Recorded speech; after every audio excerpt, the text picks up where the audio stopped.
কৃষি এমন একটি পেশা যে পেশার ভবিষ্যৎ একদম অনিশ্চিত, মানে একেবারেই অনিশ্চিত ভবিষ্যৎ।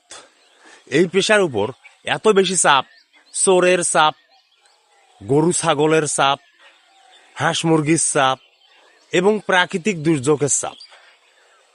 তবুও এই পেশাতে সারা দেশের সিংহভাগ মানুষ জড়িত। এই পেশার উপর অর্থনীতি বাংলাদেশের একেবারে টিকে আছে।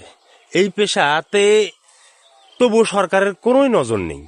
যেমন বড় বড় শিল্প কারখানা বলেন, বাস ট্রাকের ব্যবসা বলেন, সবগুলোতে বিমা আছে, কিন্তু এই পেশাতে কোনো বিমার ব্যবস্থা নেই। গতবারে আলুতে মানুষ এত বেশি ধরা খেল, তবুও আল্লাহর উপর ভরসা রেখে অনিশ্চিত ভবিষ্যতের কথা চিন্তা করে তবুও মানুষ এবার আলু লাগিয়েছে। সেই আলুতে দেখেন এবার প্রাকৃতিক এত বেশি গজব, আলু বাড়িতে হাঁটু পানি। দেখেন অনেক জায়গায় আলু পড়ে পড়ে আছে, কি এক অবস্থা। তবুও মানুষ এই কৃষি নিয়ে এত বেশি ব্যস্ত।